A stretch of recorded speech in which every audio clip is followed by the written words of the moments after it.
हैं अफसोसनाक खबर पाकिस्तान के लिए। एक बार फिर से वर्ल्ड बैंक ने एक लिस्ट जारी की है जिसमें पाकिस्तान को गरीब तरीन मुल्क कंसीडर किया और ये कहा है कि पाकिस्तान सबसे ज्यादा कर्जे लेने वाला दुनिया में पहला मुल्क बन गया है जिसने IMF और वर्ल्ड बैंक से कर्जे लिए हैं। अगर हम बात करें दूसरी जानिब वर्ल्ड बैंक की, तो वर्ल्ड बैंक का जो CEO है वो है इंडियन। अगर हम बात करें किसी भी अदारे की, किसी भी हाई पोस्ट की, किसी भी ऑफिशियल लेवल से किसी भी जगह की, तो वहाँ पर ज्यादा से ज्यादा इंडियंस हैं और अच्छी पोस्ट पे है। दूसरी जानिब पाकिस्तानियों की बात करें तो पाकिस्तान की गिनती की तादाद में कब्रों में लोग जाते जा रहे हैं, भूख से मरते जा रहे हैं, बाप बच्चे का कत्ल आम हो गया पाकिस्तान में। ये सब चीजें हमारे मुल्क के अंदर हो रही है, लेकिन हिंदुस्तान के अंदर ये सब कुछ नहीं है। एक रिपोर्ट जो कि 2023 में बताई जा रही है कि इसमें पाकिस्तान ने इंटरनेशनल डेवलपमेंट एसोसिएशन प्रोग्राम के तहत 2 अरब 30 करोड़ डॉलर्स का कर्ज लिया, 2 बिलियन एंड 30 करोड़ डॉलर्स का कर्जा लिया है, जबकि IDA से सैलाब मुतासरीन को 1 अरब 70 करोड़ डॉलर की एड भी दी गई। सलाम है उन सियासतदानों को जिन्होंने बुलंदोबांग दावे और वादे तो किए लेकिन मुल्क को मुआशी बहरानों से ना निकाल सके। सलाम है उन पॉलिसी साजों को जिन्होंने ऐसी पॉलिसियां मुरतब की कि जिसके तहत गरीब से गरीब तर और अमीर से अमीर तर होता गया। इसी के साथ एक और रिपोर्ट भी मेरे सामने मौजूद है और वो रिपोर्ट ये हमें बता रही है कि वर्ल्ड बैंक ने पाकिस्तान को गरीब और मकरूज ममालिक की फहरिस्त में शामिल कर दिया। अच्छा, वैसे ये कोई नई बात है नहीं कि पाकिस्तान एक गरीब मुल्क है और पाकिस्तान एक कर्जा लेने वाला मुल्क है, एक मकरूज मुल्क है जिसके ऊपर billions of trillions of dollars के कर्जे चढ़े हुए हैं। ये कोई नई बात तो नहीं है। यानी एक तरफ जब खबर ये आ रही है कि वर्ल्ड बैंक से सबसे बड़ा कर्जा लेने वाला मुल्क जो वो पाकिस्तान है, तो फिर दूसरी खबर तो ये आएगी कि वर्ल्ड बैंक ने पाकिस्तान को गरीब भी कह दिया है और सबसे जो मकरूज भी कह दिया है, उस लिस्ट में शामिल कर लिया है। मेरा तो ख्याल है कि टॉप ऑफ द लिस्ट नाम जो है वो पाकिस्तान का होगा। ये सब कुछ हो रहा है। अगर हम देखें तो वर्ल्ड बैंक ने कहा कि सबसे गरीब मुल्क है। अब इन सारी चीजों में हम कहते हैं कि भाई हम जो है कश्मीर लेके रहेंगे, हम जो है मुसलमानों के हक के अंदर बात करेंगे, हिंदुस्तान के अंदर ये सब कुछ हो रहा है, हम उसका डट के मुकाबला करेंगे। क्या हम मुकाबला कर सकते हैं? नहीं, हम नहीं कर सकते मुकाबला। सिर्फ एक इमरान खान था जो कर सकता था। ये लोग जो है ये सब चोर लुटेरे। उसका भी 2-3.5 साल कैसे ही गुजरा। क्या किया उसने? क्या कर्जे कौन सा प्रोजेक्ट लगाया उसने? पाकिस्तान पहले ही आलमी बैंक से सबसे ज्यादा कर्ज लेने वाला मुल्क बन चुका है और अब आलमी बैंक पाकिस्तान को 50,000 रुपए और उससे भी कम आमदनी वालों पर टैक्स लगाने का मशवरा दे रहा है। यह मशवरा महंगाई की चक्की में बुरी तरह पिस रहे पाकिस्तान के गरीब और मुतवस्सित तबके का गला घूटने के मुतरादिफ होगा। बिजली, गैस और पेट्रोल की कीमतों में मुसलसल पहाड़ जैसे इजाफे का असर मुल्क के कम आमदनी वाले तबके को बराह रास्त मुतासर कर रहा है। आटा, चीनी, घी, तेल और हत्ता के सब्जियां भी लोगों की कुव्वत खरीद से बाहर हो चुकी हैं। वर्ल्ड बैंक की पाकिस्तान अपडेट रिपोर्ट में इंकशाफ हो चुका है कि माली साल 2023 में 39.4% अफराद के खते गुर्बत से नीचे पहुंच जाने का खदशा है। 12.5 लाख मजीद पाकिस्तानी मुल्क की लोअर मिडिल आमदन की हद से नीचे आ गए हैं। एक ज़रूरी मुल्क होने के बावजूद पाकिस्तान तेजी से खुराक के बहरान की तरफ भी बढ़ रहा है। हालात यह है कि आलमी इदारा सेहत के मुताबिक पाकिस्तान में 5 साल या उससे कम उम्र के 40% से ज्यादा बच्चे नशोनुमा रुकने यानी स्टंटिंग का शिकार हैं। आलमी बैंक ने पाकिस्तान को कर्जे के बोझ तले दबे हुए गरीब ममालिक की लिस्ट में शामिल करते हुए कहा है कि पाकिस्तान का 2027 तक कर्जा GDP जो है वो 89.3% तक बढ़ सकता है। ये बहुत अलार्मिंग सिचुएशन है। ये जो फैक्ट्स एंड फिगर्स हमारे सामने आ रहे हैं बहुत अलार्मिंग है। इसको देखने की ज़रूरत है, लेकिन कौन देखेगा और किसको ज़रूरत है और देखने से क्या फ़ायदा होगा। दोस्तों, जैसे कि हम सब जानते हैं कि आज पाकिस्तान कर्जे के बोझ तले दबा हुआ है। उनके मुल्क के वज़ीर आज़म और सियासतदान अपनी तकरीर में कई बार कह चुके हैं कि हम दिवालिया होने के कगार पर है, या यूँ कह लीजिए कि दिवालिया हो ही चुका है। दोस्तों, एक तरफ जहां भारत में वर्ल्ड कप की खुशियां मनाई जा रही हैं, वर्ल्ड कप खिलाया जा रहा है, वहीं पर वर्ल्ड बैंक की ताज़ा रिपोर्ट आई है कि पाकिस्तान दुनिया का सबसे ज़्यादा कर्जा मांगने वाला मुल्क बन चुका है। IMF ने तो पहले ही पाकिस्तान को बहुत सारे सैंक्शन लगाए हुए हैं।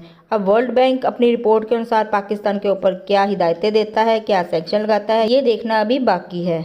दोस्तों, बता दें कि पाकिस्तान के कई एयरपोर्ट्स और सरकारी अदारे गिरवी रखे हुए हैं। पब्लिक महंगाई की मार से जूझ रही है। बिजली के बिल और पेट्रोल के बिल इतने ज़्यादा आ रहे हैं कि लोगों को अपनी गाड़ियों तक बेचनी पड़ रही हैं। दोस्तों आगे बढ़ने से पहले अगर वीडियो अच्छी लगे तो वीडियो को लाइक करें, सब्सक्राइब करें और शेयर करें। पाकिस्तान में इतना बुरा हाल है कि अभी बात शुरू नहीं हुई और पार्टीज के पीछे लड़ना शुरू हो गया, तो पाकिस्तान तरक्की कैसे करेगा? देखिए कि वर्ल्ड बैंक भी आपको ये कह रहा है, आईएमएफ तो पहले से ही कह रहा है, अब वर्ल्ड बैंक भी कह रहा है। फिर आप ये कहेंगे कि उसके तो हेड ही अजय बंगा है, वो तो हेड जो है वही इंडियन है, तो हम कैसे मान लें, ये तो हमारे पर जानबूझ के ऐसा हो रहा है। तो अभी मैंने आपको खबर बताई कि सबसे ज़्यादा कर्जा भी फिर अजय बंगा ने ही आपको दिया, यानी वर्ल्ड बैंक ने आपको दे दिया। ऐसा होता तो फिर वो आपको कर्जा ही ना देते। तो इस तरह नहीं देखा जा सकता, कोई इस तरीके से नहीं होता कि इतनी आगे जाकर जो है किसी कंट्री के ख़िलाफ़ ऐसा कुछ करे। मसला ये है कि जो वो अपने घर में सफाई कर लेनी चाहिए, मंजी थल्ले डांग फेर लेनी चाहिए। कोई इस तरह की बात की जाती है, पता नहीं ये सही बात है या नहीं है, लेकिन मैंने कह दी है। इनसे पूछते हैं ये कब से कह रहे थे, बताइएगा मुझे, क्या एग्री करते हैं? क्या हमारे सिर्फ हुक्मरानों की गलती है? क्या हम में से किसी की गलती नहीं है? क्या हमारे ये जो हालात हुए हैं हमारी वजह से नहीं, सिर्फ हुक्मरानों की वजह से हुए हैं? देखिए जी, 75 सालों से हम ये दुनिया के सारी अवाम ही गलत है। कुछ हुक्मरान भी हैं, हुक्मरान तो बल्कि 100 से 150% हैं। हुक्मरान माशाल्लाह में सारे हाफिज हैं, हाफिज कुरान वो सारे माशाल्लाह, और बैग भी ऐसे बढ़ते जैसे बाप का माल हो, ऐसे ही है ना। तो अजय बंगा हूँ या कि सुंदर पचाई हूँ, गूगल पर या फिर पूरी दुनिया की जो टेक कंपनीज है उसके ऊपर जो इंडियन यूथ रूल कर रही हो वो हो, आप दुनिया में कहीं पर भी जाएंगे, आप अमेरिका में किसी तरफ भी निकल जाएंगे, जहाँ पर भी पॉलिसीज़ बन रही हैं दुनिया में, वो सब की सब पॉलिसीज़ बनाने में जो सफ़े अव्वल पर आपको लोग नज़र आएंगे, उनमें इंडियंस भी बड़ी तादाद में शामिल हैं। तो कहाँ कहाँ से भागेंगे? ये तो जो पढ़ता है, तालीम हासिल करता है, मेहनत करता है, वो ऐसी जगह पे आ जाता है। तुसी ना तालीम हासिल की थी, ना मेहनत की थी, ना कुछ और, जो एड ले लेके जो है वो कर्जे चढ़ाई गए, तो आप कर्जे उतारें आप, जो कि आप उतार ही नहीं सकते। तरक्की इसलिए वो मैं कहता हूँ कि वो आपस में इतना ज्यादा, आपने कभी देखा है कि कभी उस मुल्क भी कोई खबर आई है कि किसी वजीर आजम को पकड़ के अंदर कर दिया, किसी सदर ने ये कर दिया, कि वो आपस में लड़ते ही नहीं, आज तक उनकी कोई खबर नहीं। जो भी लड़ाई हो रही है वो हमारे मुल्क में आ रही है। एक बंदा आता है, उसको पकड़ लिया जाता है, वो कहते हैं कि ये बंदा ठीक नहीं था, उसको पकड़ के अंदर कर दिया, वो 5 साल वही लड़ाई लड़ता रहा। अगला आया, उसने 5 साल अपना इंतकाम लेने के लिए पिछले बंदों को फिर अंदर कर दिया। अब वो कहते हैं जी आर्मी वाले। इसमें किसकी साजिश है? हमारे अंदर ही मिली भगत है या फिर अमेरिका, इंडिया, अफगानिस्तान, हम इनको कह सकते हैं? हम किसी को कोई भी ब्लेम नहीं कर सकते, किसी की कोई साजिश नहीं होती। सिर्फ मुल्क में, हमारे मुल्क में हालात उस वक्त ठीक होंगे जब हर बंदा अपने अपना रोल प्ले करे और अपनी मेहनत पे वो डिपेंड करे, बजाय कि वो ये कहे कि वो फलां बंदा ठीक नहीं है, मैं ठीक हूँ। संगीन माली मसाइल का शिकार पाकिस्तान इंटरनेशनल एयरलाइन का कनाडा के लिए जो ऑपरेशन लाखों डॉलर्स की पेमेंट ना करने की बिना पर बंद होने का खदशा है।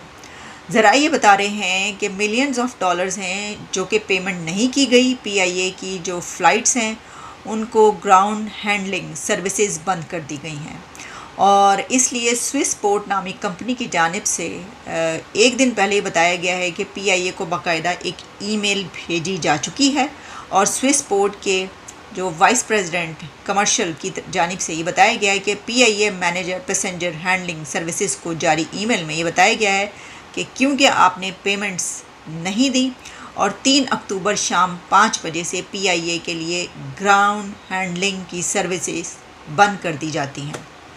कंपनी की जानिब से जारी ईमेल में ये भी कहा गया है कि 2,48,000 डॉलर की फौरी पेमेंट की जाए और आइंदा सर्विसेज जो हैं उसको प्रोवाइड करने के लिए $1,00,000 एडवांस भी दिए जाएं।